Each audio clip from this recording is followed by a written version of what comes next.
ለማንኛውም የሆኑ ሁለት ወንድና ሴት ምናምን ነገር የሆኑ ቢመጡ ለማንኛውም ሰው ሩም መከራየት አይችልም። እሺ ብሎ አያከራዩም። ቾምቤን ዲላን የሚያውቀው ሰው ሁሉ ያውቀዋል። ቀዝቃዛው አይደለም ጀስት ፍሎዋ ብቻ ነው። አሁን በዚህ ሰዓት ከሰዓት ላይ ነው አሁን ያለነው። ከሰዓት በኋላ እዛው ውስጥ መግባት ማለት በጣም ከባድ ነው። በጣም ያቃጥላሉ። እንደ አይነት ቦታ አይታችሁ አታውቁም። በቃ በፍጹም አይታችሁ አታውቁም። አሁን ላሳያችሁ ነው። ይሄ በጣም በቃ በጣም ያበደ ፓርት ነው። በጣም ጸዴ መጀናጀኛ ፓርት ነበረች። ይሄንን የሚያክል ሎጅ ውስጥ ምንም አይነት የአልኮል መጠጥ ያላቸው እንትኖች አይሸጡም። ወረበስሙ ስሙ ዋንሻት ኮፊ አለ። ዋንሻት ኮልድ ኮፊ አለ። አይገርምም? ማለት ጀስት እንደ እንትን ሻት የምታደርጉት ዋን ኮፊ አለ። እሱን ያዘዝኩት የሆነ ጊዜ ላይ ብቻ ውሎዬ እንዳለ እዚህ ነበረ። አይሄንም ማዘር ስታየው ምን እንደምትለኝ አላውቅም። ዛሬ የምንገኘው ከአዲስ አበባ በስተደቡብ አቅጣጫ 360 ኪሎ ሜትሮችን ተጉዘን ዲላ ከተማ ላይ ነው ያለነው።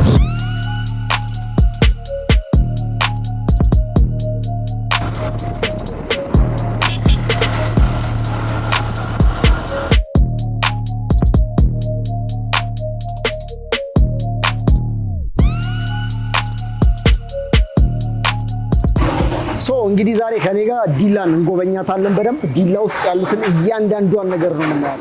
በተለይም ይሄ በጣም ታሪካዊ የሚባሉ ነገሮችን ዲላን ስታነሷት ዲላ ውስጥ አብሮ ሊነሳ የሚችሉ ቦታዎችን፣ አካባቢዎችን፣ ቤቶችን ምናምን ሁኔታዎችን እያንዳንዷን ነገር እየገባን በደንብ እናያታለን።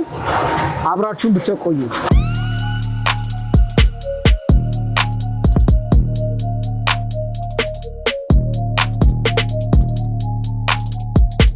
እሺ ከምን ልጀምርላችሁ መሰላችሁ? የዲላን የሰፈር ስሞች ልንገራችሁ። አሁን እኔ ያለሁት እዚች ጋር ከኔ ጀርባ ማዞሪያ የምትባል ቦታ አለች። ያቺ ማለት አደባባይ ናት። ያቺ ማዞሪያ የምትባለዋ የከተማዋ የላይኛው ጫፍ ላይ ነው ያለችው። ልክ እኔ እንደዚህ እንደቆምኩት በቀኜ በኩል የመንገዶቹ እንደዚህ መንገድ አላቸው ወደ ውስጥ የሚያስገቡና አንደኛ መንገድ፣ ሁለተኛ መንገድ፣ ሶስተኛ፣ አራተኛ፣ አምስተኛ እያለ ወደ ታች 15ኛ ምናምን እያለ እታች ድረስ ይሄዳል ማለት ነው። ገባችሁ? አንድ ሰው የት ሰፈር ነው ሲባል 15ኛ ነኝ ካለ 15ኛ የተባለበት ልክ እንደዚህ መንገዶቹ እየተቆጠሩ ነው። ስም አላቸው። 7ኛ መንገድ ምናምን የሚባል ስም አላቸው። ከዛ ከአደባባይዋ ወደ ላይ ደግሞ ድጋሚ ሌላ መንገድ አለ። ወደ ላይ የሚያስኬድ አስፋልት አለ። ያኛው ደግሞ በቀበሌ ነው የሚጠራው። 01፣ 02፣ 07 ምናምን እየተባለ የሚጠራ መንገድ ነው ማለት ነው።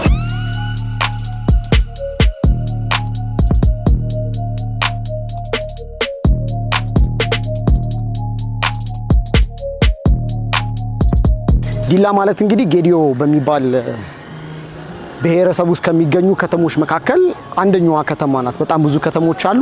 ከነዛ ውስጥ አንዷ ከተማ ናት። ከነዛ ውስጥ ደግሞ ትልቋ የምትባለው ወይም ደግሞ የጌዲዮ ዋና ከተማ ናት እና በጣም ትልቅ ከተማ ናት። በጣም ሞቃት ሀገር ናት። በጣም ሙቀት አለ እና በጣም ብዙ የፍራፍሬ ሀገር ናት። ፍራፍሬ በጣም ብዙ አለ። የፍራፍሬ ሀገር ነው።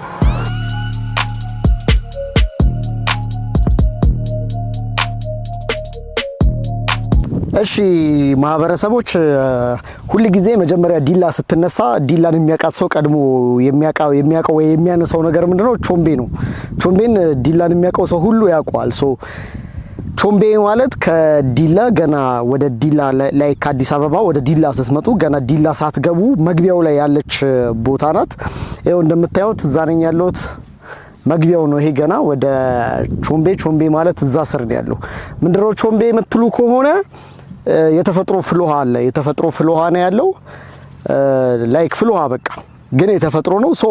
በጣም የሚያስቀው ነገር ልንገራችሁ። የቾምቤን ቀዝቃዛው አይደለም ጀስት ፍልውሃ ብቻ ነው። አሁን በዚህ ሰዓት ከሰዓት ላይ ነው አሁን ያለነው። ከሰዓት በኋላ እዛው ውስጥ መግባት ማለት በጣም ከባድ ነው። በጣም ያቃጥላሉ። ውሃው ማለት መበረጃ ቀዝቃዛ ውሃ ስለሌለው ማለት ነው።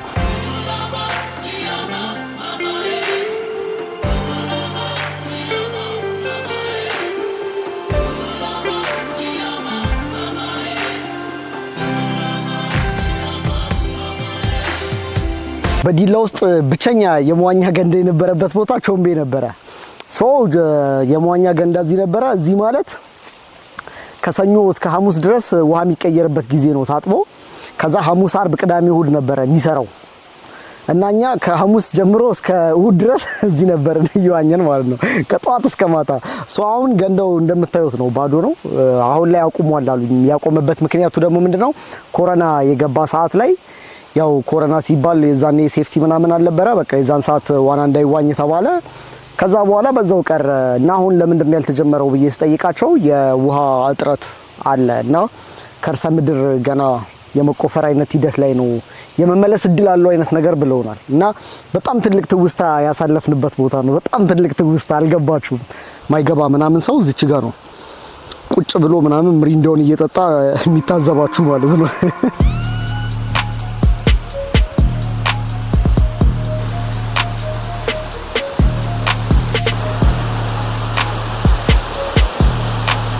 እንደኔ ቦታ አይታችሁ አታውቁም። በቃ በፍጹም አይታችሁ አታውቁም። አሁን ላሳያችሁ ነው። ይሄ በጣም በቃ ያበደ ፓርት ነው። በጣም ጸዴ መጀናጀኛ ፓርት ነበረች።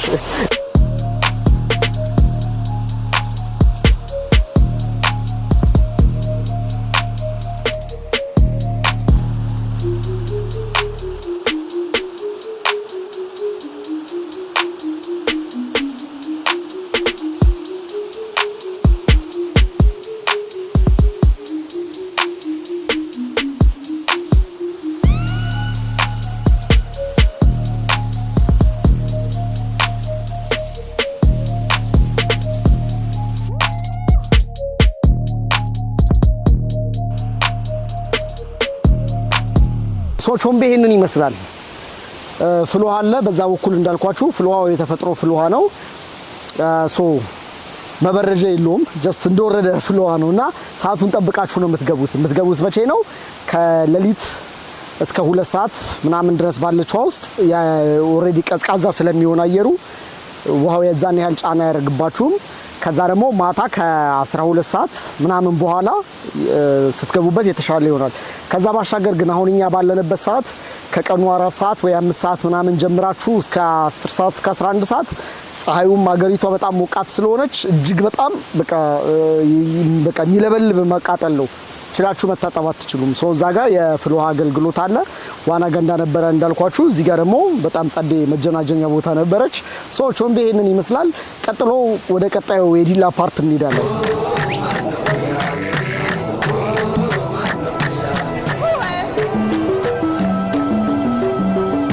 አሁን ደግሞ ያለነው እንትን ነው። እዚህ ዲላ ውስጥ በጣም አንድ የገረመኝን ነገር ልነግራችሁ ነው። ከዚህ በፊት አይቼ አላውቅም እንደዚህ። ሬማ ቡና ይባላል። እዚህ ዲላ ነው ያለውና ሜኗቸው ላይ 8 አይነት ቡና እየሆኑ ማለት ነው።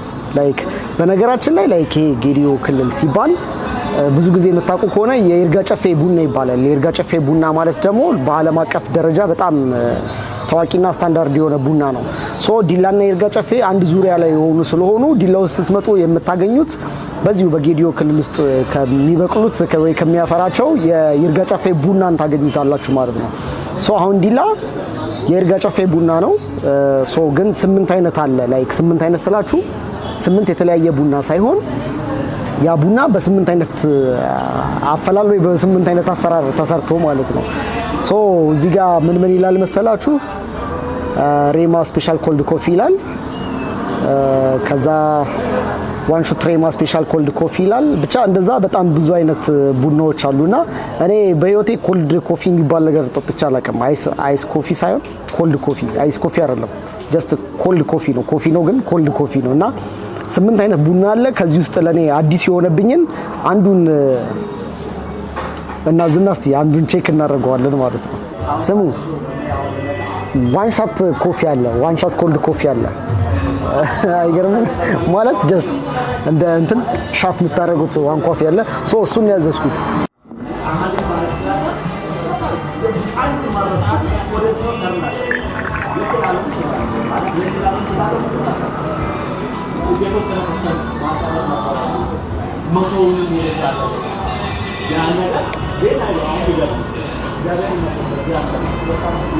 ከዛ ቆይ አንድ ሌላ ተጨማሪ እንሞክር።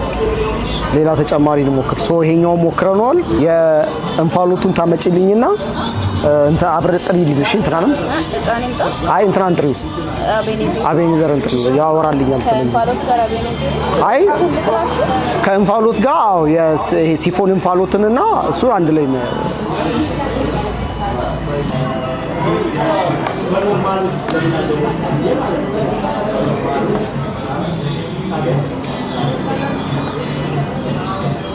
ሶ ይሄ በግራም ነው ማለት ነው ይለካው። ኦኬ እሺ ያብራራል።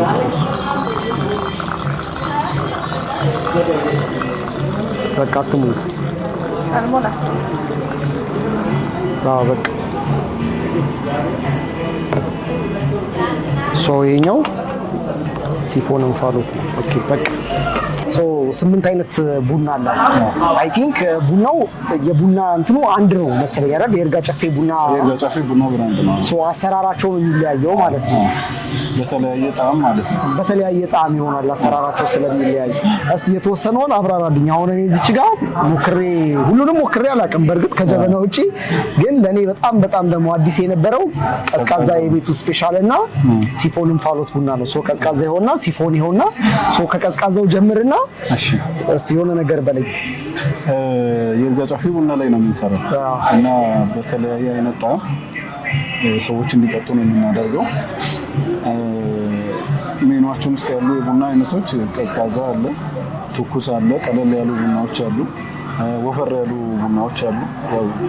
ቡና ከዚህ በፊት ሞክሮ የማያውቅ ሰው ቡና መጠጣት እንዲለምድ ማለት ነው። ከባዱን ከሞከረ አይሆንም። በአንዴ ወደዛ መግባቱ ስለሚያስቸግር ቀለል ካሉ ቡናዎች ጀምሮ ያው እኛ በጣም ወፈር ያለ ቡና ብለን የምናስበው ቀዝቃዛውን ቡና ነው። ኮልድ ኮፊ ይሄኛውን ማለት ነው። ሲሰራ አሰራሩ ላይ 3 ሰዓት ነው የሚቆየው ለመስራት ማለት ነው እና 3 ሰዓት ዱቄቱና ውሃው አንድ ላይ ቆይቶ ከ3 ሰዓት በኋላ በደንብ ቡና ውስጥ ያለውን ኒውትረንት ሳክ አድርጎ ከዛ በኋላ እንደዛ የሚወጣ ቡና ስለሆነ ቀዝቃዛ ቡና ሲጠጣ ትኩሱን በቀን 3 ከመጠጣት ቀዝቃዛውን አንድ ሻት ማድረግ በዚህኛው ማለት ነው። ይሄ ነው አሁን የሚያወራው ስለዚህኛው ነው። በደንብ ነቃ ብለን እንድንውል ያደርገናል ያኛው ቀዝቃዛው ቡና እና የቆይታ ሰዓቱ 3 ሰዓት ነው። በአንዴ እስከ 500 ሚሊ ሊትር ይሰራል ማለት ነው እና ቡናው ሲሰራ ዱቄቱ ይመዘናል፣ ውሃው ይመዘናል። በግራም ተለክቶ ነው ሁሉም ነገር በግራም ተለክቶ ነው ትክክለኛው ጣዕም እና የሚፈልገውን አይነት ቴስት ውፍረትም እንዲያመጣ ስለሚፈለግ ማለት ነው። በዛ መንገድ ነው ሲዘጋጅ የሚዘጋጀው። ይሄኛው የቤቱ ስፔሻል ብለን ቀዝቃዛውን ቡና እናቀርባለን። ይሄ ራሱ ሆኖ በትልቋ ብርጭቆ 100 ሳይዝ ነው የምንለያያት። ሳይዝ ተለያይቶ በሷ አለ። ሻት ደግሞ በዚህኛው ነው። ሲፈን ደግሞ ያው አላቸው ሀገራት አላቸው እንደዚህ እንድናቸው የሚጠቀሙ ጃፓን ሀገር የሚጠቀሙ የቡና አፈላል አይነት ወደሚፈልጉት ጣዕም ቡናውን ቀይሮ ማለት ነው። የራሱ ሆኖ ቡናው ግን የሚፈልጉትን ጣዕም ከቡና ውስጥ አውጥተው የሚሰሩበት ነው። V60 የሚባል አይነት የቡና አይነት አለ። 3 ደቂቃ እና 5 ደቂቃ ውስጥ የሚዘጋጅ ነው። ሲፈንም እንደዛው 5 እስከ 10 ደቂቃ ውስጥ ነው የሚዘጋጀው። V60 ሆኖ ራሱ ደግሞ በቀዝቃዛ አለ ኮልድም ተብሎ ማለት ነው። V60 ራሱ ሆኖ በኮልድ V60 ቀለል ያለች ማለት ነው። ለማንም የሚመከር አይነት ነው። ለጀማሪ የሚመከር ነው። እሱ አለ። ይሄኛው ደግሞ ኤሮፕረስ ነው የሚባለው።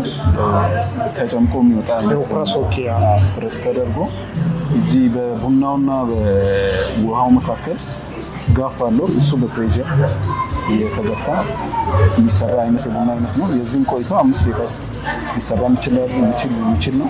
ፍሬንች ፕረስ የሚባል የቡና አይነት አለ። እሱም እንደ ጭማቂ አይነት ቡና ነው። ከዛ በኋላ ጀበና አሉ።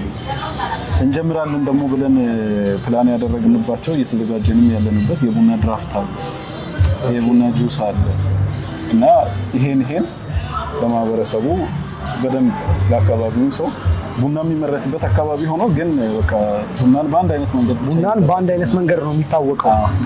በተለያየ አይነት መንገድ ቡና መጠቀም ይቻላል ለማሳየት አስበን በዛ መንገድ እየሰራን ያለ ነው ማለት ነው እና የምንጠቀመው ቡና ደግሞ ይሄ ንጹህ የይርጋ ጨፌ ቡና በዚህ አይነት መንገድ ተለቅሞ ከውስጡ ቆሻሻው ተለቅሞ ቡና በጣም ብዙ ቆሻሻዎች አሉት። ያ ቆሻሻ ከውስጡ ካልተወገደ ይሄ ማለት ልክ እንደ ኤክስፖርት ስታንዳርድ አይነት ነው። ኤክስፖርት ስታንዳርድ ይሄም ኦኬ። በዱቄትም አላችሁ ማለት ነው። ይሄ መፈጨት ይችላል። እንደዚህ ደግሞ ታሽጎ ተቆልቶ ማለት አቆላሉም የራሱ ስታንዳርድ አለው። በዚህ ስታንዳርድ ተቆልቶ ነው። ይሄ በጣም አየኸው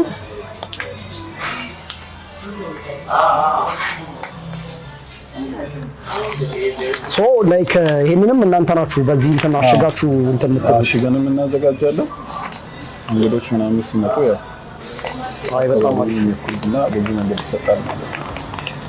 ያው እንግዲህ ዲላ አካባቢ ላይ ያላችሁ ሰዎች ወይ ወደ ዲላ ለመምጣት የምታስቡ ሰዎች ይሄን ቤት ቼክ ሳታደርጉ እንዳታልፉት። በጣም ትክክለኛ የቡና ጣዕም የምታገኙበት ቦታ ነው እና እስቲ እንሞክራችኋለን እነዚህ። ቴንክ ዩ አመሰግናለሁ ስለመጣሽ። ቡናዎቹ በጣም ወፍራም ስለሆኑ ትንሽ ለጀማሪ ሰው ላይ ከኔ እንደ ጀማሪ ትንሽ ሊከብደኝ ይችላል እና ግን ጀስት ቴስት እናደርጋለን እንቀምሳለን ማለት ነው። እቺ ኮልድ ኮፊ ናት። ይሄ በጣም ጠንካራው የሚባል ቡና ነው በዚህ ቤት እና በጣም ከባድ ነው እንትን ይላል። በቃ ማለት ከባድ ነው ስላችሁ መምረር ነው። ወፍራም ነው በጣም ሶ ይሄ በጣም እኔ አዲስ አበባ ይሄ ቢኖር ለኔ በጣም ጸዴ ነበረ። እንዳልኳችሁ ጂም ስገባ ሻት አድርጌ እገባለሁ። በቃ ሌላ ኦቨር እንትን ውስጥ ነበር የምሆነው። ሶ ኦኬ ይሄኛው አሪፍ ነው። ከባድ ነው። አይ ቲንክ ስኳር የለበትም። ባዶ ነው። ይሄኛው ደግሞ እንትን ነው ሲፎን አይገናኝም። ይሄ በጣም ይመራል። በጣም ይመራል። ይሄ ማለት ከባድ ነው። ይሄኛው ግን ከዚህኛው ትንሽ ቀነስ ይላል። እስቲል ይሄም መረረ ነገር ማለት እንትን አለ። ግን የሆነ እኔ አዲስ አበባ ሰዎች ተበድላችኋል። እዚህ መጣችሁ ቡና ብትሞክሩ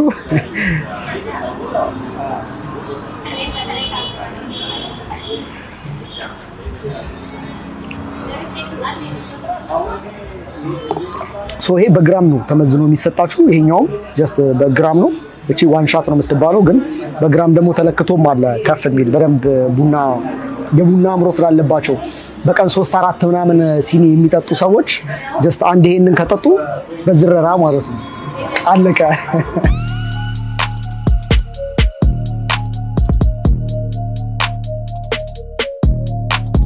አሁን ደግሞ ያለነው በዲላ ከተማ ውስጥ በሎጅ ደረጃ ለመጀመሪያ ጊዜ ላይክ በእንደዚህ አይነት ኳሊቲ የተገነባው የመጀመሪያው ትልቁ ሳሮን ሎጅ ነው የምንገኘው። ሰላም ጤና ይስጥልኝ። እንኳን ወደ ሳሮን ሎጅ በሰላም መጣችሁ።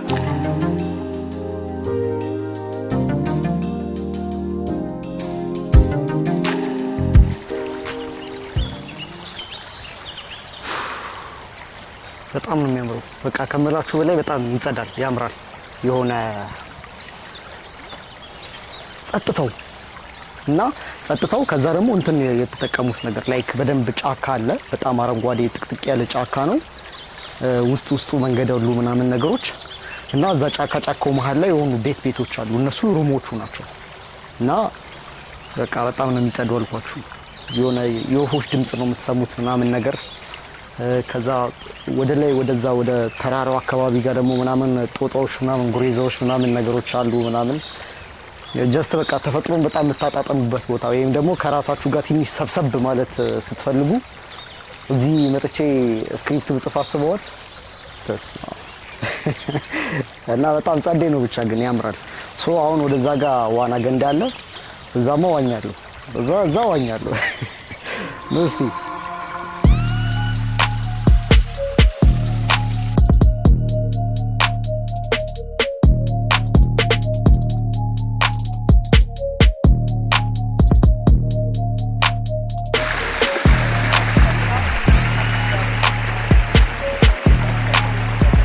ሌላ ደግሞ ያስገረመኝን ነገር ልንገራችሁ። ምን እንደሆነ ታውቃላችሁ?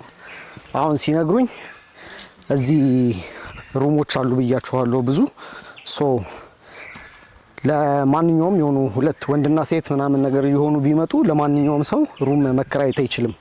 እሺ ብሎ አያከራዩም። ያ ማለት ባለትዳር ሰዎች መሆን አለባችሁ እዚህ ሩም ለመከራየት ማለት ነው። ከዛ ውጪ ጀስት ማንም ሰው መጥቶ ዝም ብሎ ወንድና ሴት ምናምን መጥቶ ሩም መያዝ ስለፈለገ ብቻ ሩም አይፈቀድለትም። ሶ የነገሩ ጸዴ ነው።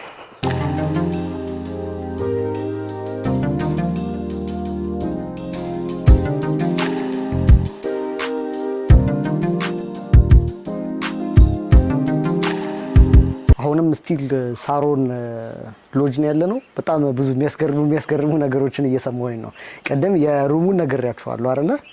አሁን ደግሞ ሌላ ምን አዲስ ነገር ሰማሁኝ መሰላችሁ? ይሄንን የሚያክል ሎጅ ውስጥ ምንም አይነት የአልኮል መጠጥ ያላቸው እንትኖች አይሸጡም። እና ይሄ በጣም ነው ያስገረመኝ። ላይክ ምክንያቱም በጣም ብዙ ሆቴሎች ሆኑ ላይክ እንደዚህ የመዝናኛ እንትኖች አብዛኛውን ገቢያቸውን የሚያገኙት ከአልኮል መጠጥ ነው። ሶ እዚህ ሎጅ ውስጥ ግን ምንም አይነት የአልኮል መጠጥ በፍጹም አይሸጥም፣ ክልክል ነው። እና ምክንያታችሁ ምንድነው ብለን ስንጠይቃቸው አያከስራችሁም እንዴት ምናምን ነገር ስንላቸው ያሉን ምንድነው ይሄንን እንትን ያቋቋመው ሰውዬ ወይም ደግሞ የዚህ ባለቤት የፕሮቴስታንት እምነት ተከታይ ነው። ሶ በፕሮቴስታንት እምነት እንደዚህ አይነት ነገር ስለማይፈቀድ እዚህ ቤት ውስጥም እንዲሸጥ ተከልክሏል ነው ያሉት። እና በጣም ብዙ የሚያስገርሙ ነገሮች አሉ።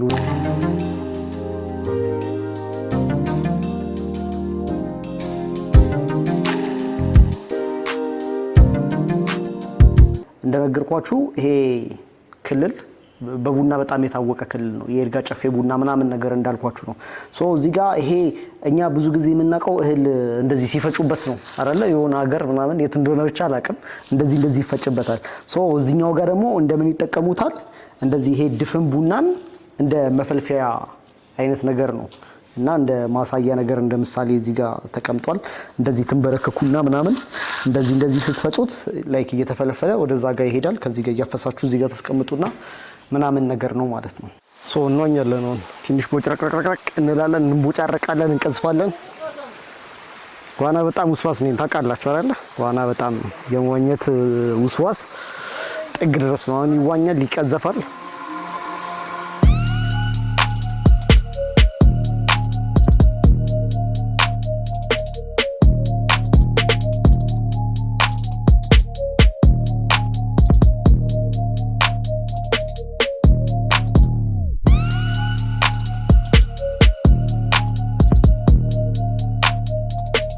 እውነቱን ለመናገር የዋና ገንዳውን አልወደድኩትም። ብዙ እንትን አለው እነኚህ ቅጠሎቹ ምናምን ላይክ ይሄ ዙሪያው በዛፍ የተከበበ አይደለ? ሶ ቅጠሎቹ ምናምን ገንዳ ውስጥ ይገባሉ እና ከዛ ባሻገር ደግሞ ውስጥ ላይ ትንሽ መሬቱ ያሙልጨልጫል እና ላይክ ውስጡ መሬቱ እንደ አልጌ ነገር ይዟል፣ ያሙልጨልጫል ነገር እና እሱን ነገር ትንሽ አልወደድኩትም። እንትኑ የሚያስዋኘው ልጅ ኬሚካል ተጨምሮበት ኬሚካሉን ወደ መሬት ውስጥ አዝቅጦ ያስቀመጠው እና እሱ ሲጸዳ ምናምን ነገር ይወጣል አለ። ግን ላይክ እንደ ሎጀር ለሆነ እያወራን ያለ ነው። ሶ ሁሉ ጊዜ በጣም ንጹህ ቢሆን አሪፍ ነበረ ብዬ አሰብኩኝ። አዲስ አበባ ካሉ ከትልልቅ ሀገር ሎጆች ጋር እንትኖች ጋር ስዊሚንግ ፑሎች ጋር ስናወዳድረው ሶችኛን ትንሽ ስዊሚንግ ፑሏን አልወደድኳትም። ከዛ ባሻገር ግን ሁሉም ነገር በጣም ጸዴ ነው። ቀደም እንዳልኳችሁ ጸጥታው፣ ሩሞቹ፣ የስፓ አገልግሎቱም አሪፍ ነው። ስቲምና ሳውና ምናምን ነገር አላቸው። እሱ አሪፍ ነው በጣም አብዛኛውን ነገር ወድጄዋለሁ። ተመልከቱ እዚህ እንደ ሞተር እንደሚነዳ። እዚህ ጋር ሹፌር አለ፣ እዚህ ጋር አንድ ተሳፋሪ፣ እዚህ ጋር ሌላ ተሳፋሪ። ከባድ የህግ ጥሰት ይሄ ገርማችኋል እንዴ? ኧረ ይሄ አይገርምም። 5 ሰው የሚጫንበት ቦታ አለ። 5 ሰው እንደዚህ ሹፌሩ ምናምን እንደዚህ 5 ሰው ተጭኖ የሚሄድበት ቦታ አለ እዚህ ሀገር።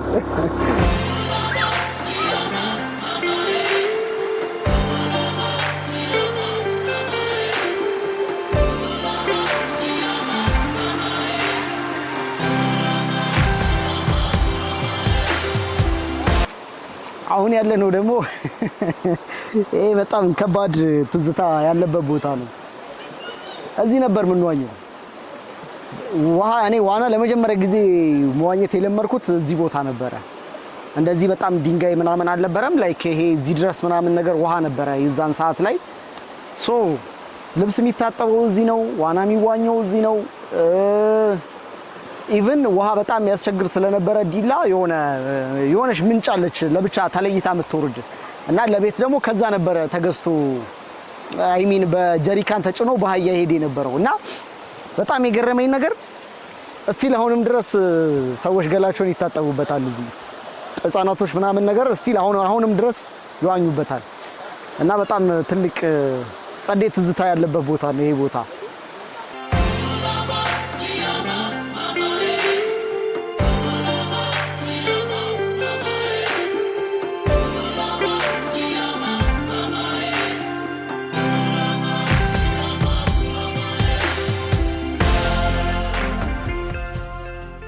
አሁን ደግሞ ያለነው ደንቦስኮ ነው።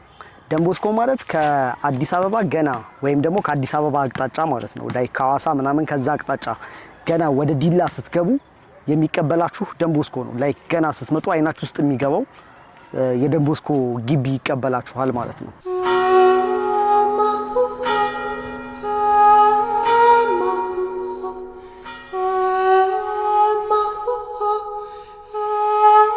እና ደንቦስኮ ማለት በቃ በጣም ለዲላ ነዋሪዎች በጣም ብዙ ትዝታ ያለበት ግቢ ነው። ትምህርት ቤት አለ። ትምህርት ቤት ማለት ከአጸደ ህፃናት እስከ ኮሌጅ ድረስ አለ። ኤሌመንተሪ አለ፣ ሃይ ስኩል አለ፣ ኮሌጅ አለ እዚህ ግቢ ውስጥ ማለት ነው። ሶ ክረምት ላይ ምናምን ነገር ላይክ ኳስ መጫወት ለሚፈልጉ ወይ ባስኬትቦል ለሚጫወቱ መረብ ኳስ ምናምን እንደዚህ መጫወት ለሚፈልጉ ለከተማ ወጣቶች ምናምን ነገር ግቢው ክፍት እንዲሆን ይደረጋልና በጣም ብዙ ወጣቶች ምናምን ነገር ወደዚህ ግቢ ይቀላቀላሉ ማለት ነው። ያ ማለት ደንቦስኮ ውስጥ ያለው ታሪክ ወይ ትዝታ ለዚህ ግቢ ተማሪዎች ወይ ደግሞ በዚህ ግቢ ውስጥ ላለፉ ሰዎች ብቻ አይደለም። ሙሉ ከተማ ውስጥ ለሚኖር ሰው ሁሉ በጣም ትልቅ ትዝታ ያለበት ግቢ ነው ይሄ ግቢ።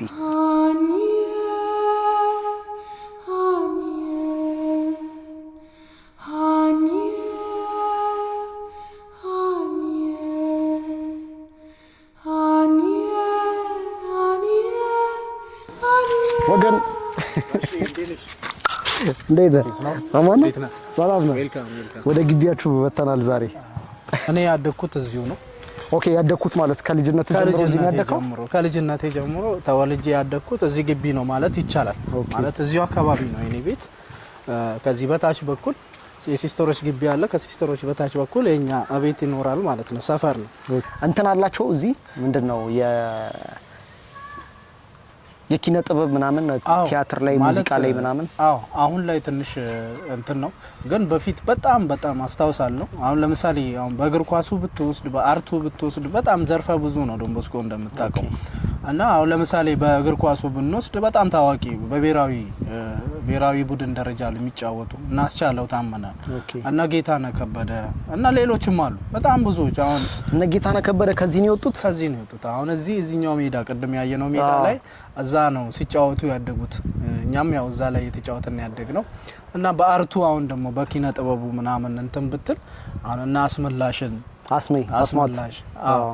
አስማት እና መሌ ተዘራ ሙዚቃ ላይ እና በቃ ሌሎችም በጣም ብዙ አሉ ማለት ዘርዝረህ ምናምን እንትን አትልም አትወድቅም። እዚህ ግቢ ገብተህ የሆነ ደረጃ ላይ ትደርሳለህ።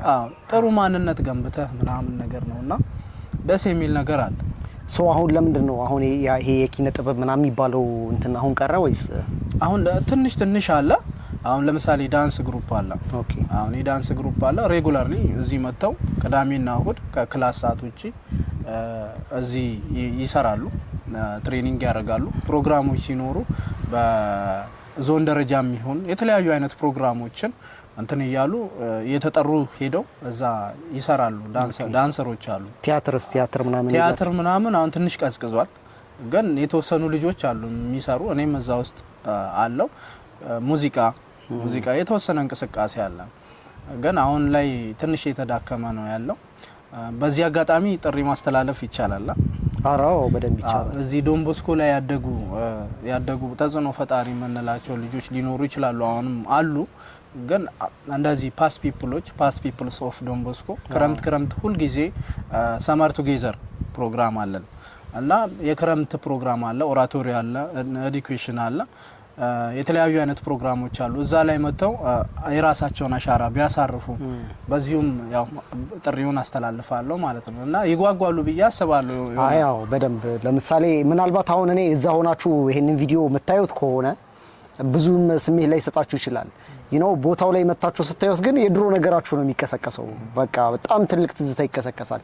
እና ደግሞ ይሄ የቲያትር ክበብ እኔ በጣም እንዲኖር ፈልጋለሁ እዚህ። ከምን አንፃር መሰለህ? የለም ከተማ ውስጥ ላይ ካሁን እንደ ዲላን ስታየው ድሮ ጠንቃቃ ትውልድ ነበረ። ጭራሻውን ጠንቃቃ ትውልድ የሚባል ቦታው ላይ የለም።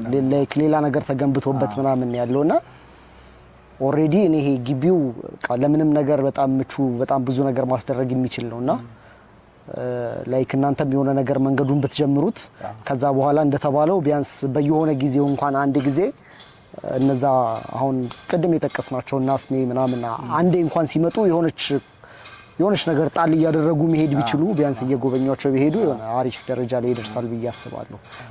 እስቲ ስለ ደንቦስኮ ንገረኝ። ማለት ስለ ቅድም ስማቸውን ነግረኝ ነበረ መሰለኝ። እኔ በጣም ይውላችሁ አረባም እረሳለሁ በጣም ብዙ ነገር።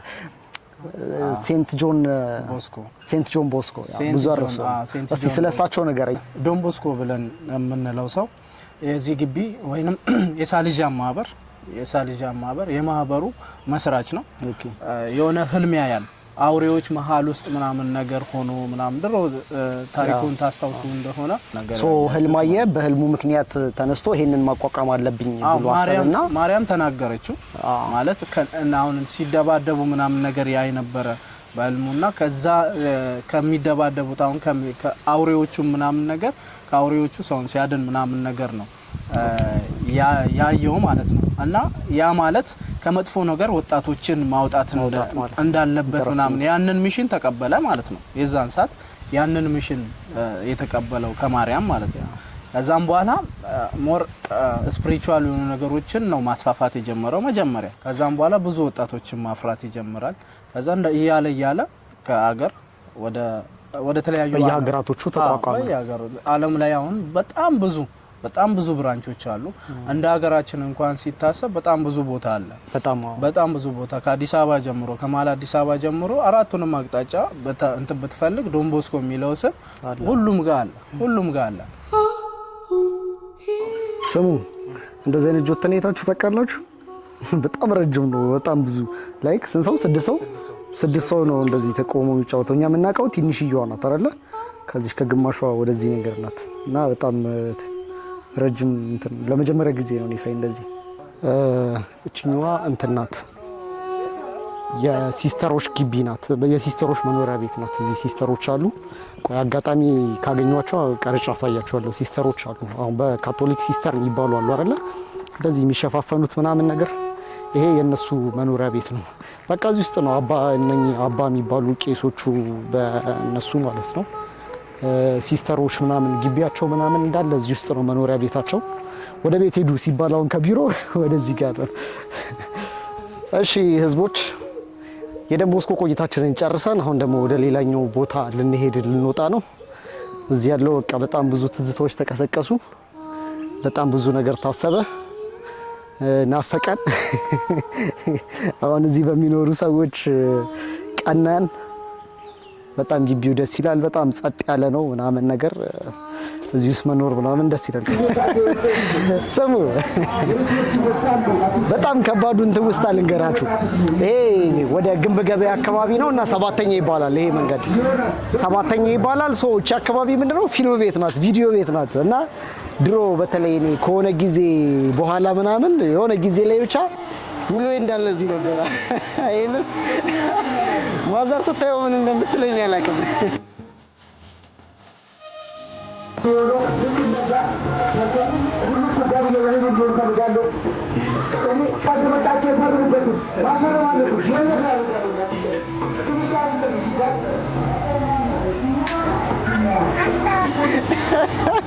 ዲላ ያለው ብቻ የሆነ ሰዓት ላይ ከትምህርት ቤት ምናምን ማልሆንበት ሰዓት ላይ ምናምን እዚህ ነበረ ፊልም ማየው ማለት ነው የመጣውና ስቲል አሁንም ድረስ ፊልም አለ። ቪዲዮ ቤት ነው እና ውስጥ ምናምን እያዩ ነው። ህንዲ ፊልም ነው የሚታየው። እና ምን እናደርግ ነበር መሰላችሁ? የዛን ሰዓት አይ ቲንክ 50 ሳንቲም ነበረ ወይ 50 ሳንቲም ወይ 1 ብር ነበረ የዛን ሰዓት። እና ፊልሙ ልክ እንመጣና እንቆማለን እዚህ ጋር። ከዛ ልክ ፊልሙ ይጀምራል አይደለ? ላይክ ርዕሱ አልቆ ምናምን ልክ ፊልሙ ከጀመረው በኋላ ስትመጡ የምትከፍሉት ለቀጣዩ ብላችሁ ነው የምትከፍሉት። ገባችሁ? ለቀጣዩ ብለን ነው የምንከፍለው። ያ ማለት በ50 ሳንቲም ወር በ1 ብር 2 ፊልም ነበር የምናየው ማለት ነው።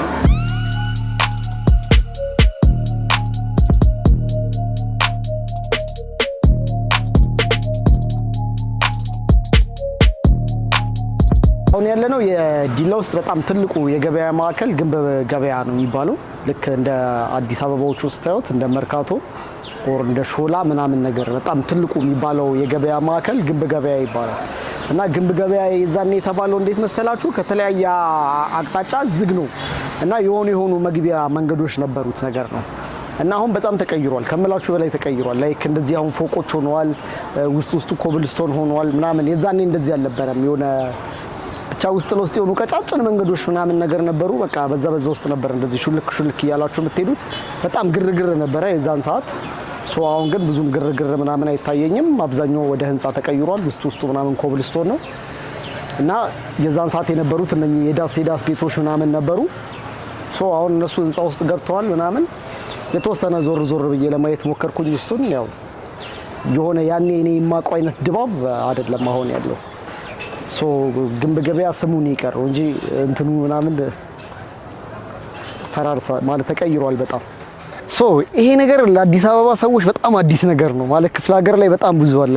አይ ቲንክ አዲስ አበባ የሆነ ቦታ ሊኖር ይችላል፣ ግን ለአብዛኛው ማህበረሰብ በጣም አዲስ ነገር ነው። እዚህ ቤት ውስጥ ከባድ ስራ ይሰራል።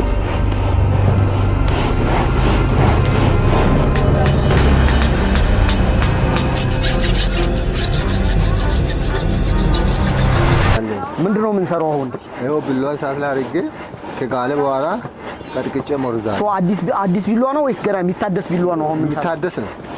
እዚህ ምንድነው መጥረቢያ፣ ቆንጨራ፣ ጠገራ ይሰራል። እዚህ ከአዲስ ብረት ተቀጥቅጦ ይሰራል። ቢላዋ አዲስም ይሰራል፣ እንደገና ጠገራም ይሰራል፣ ቆንጨራም ይሰራል።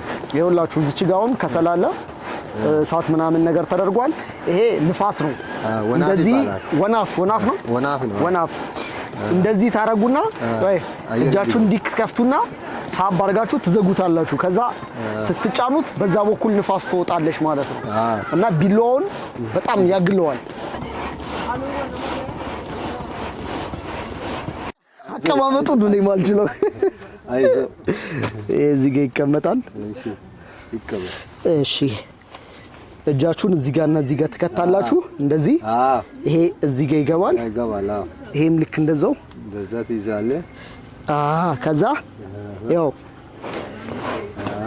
ቆይ ብድግ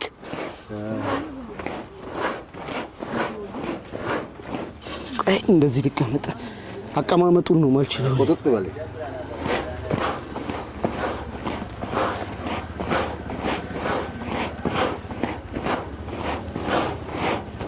ፐርፌክት አይደለም። ተራ በተራ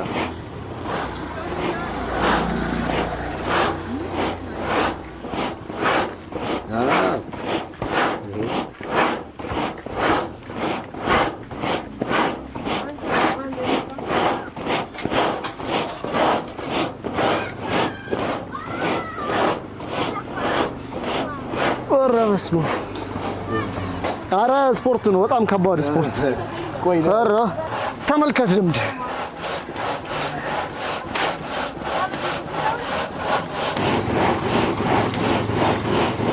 ሲጀመር መቀመጡ ራሱ ከባድ ነው። እንደዚህ ማድረጉ ብቻ አይደለም፣ እንደዚህ ስብስብ ብሎ አንድ ቦታ ይዞ መቀመጥ በጣም ከባድ ነው። ማለት ፍሌክሲቢሊቲ በጣም ይጠይቃል። እኔ ደግሞ ድርቅ ያልኩ ሰው ነኝ፣ ግግም ያልኩ ሰውዬ።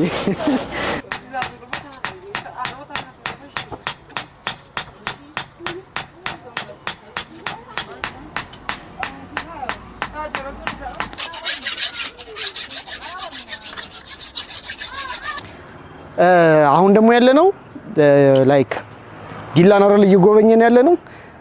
ዲላ ውስጥ በጣም አንድ ታዋቂና በጣም ለዲላ ወጣቶች ትልቅ ባለውለታ የሆነ ቦታ ነበረ፣ ጠንቃቃ ትውልድ። እሺ አሁን ደግሞ ያለነው የዲላ ከተማ በጣም ትልቁና ያበደው ጂም ያለነው ያ ጸደይ ጂም ናት። የጓደኛዬ ስለሆነ ነው እንደዚህ ያሽቃበጥኩት። የጓደኛዬ ጂም ነው፣ ስንታየው ይባላል፣ የሱ ጂም ነው። እና ግን ስቲልም የእውነትም አሁን ዲላ ውስጥ ካሉ ጂሞች የተሻለ በጣም ጸደይ የሚባለው ጂም ይሄ ጂም ነው። እና እስቲ ገብተን እንየው።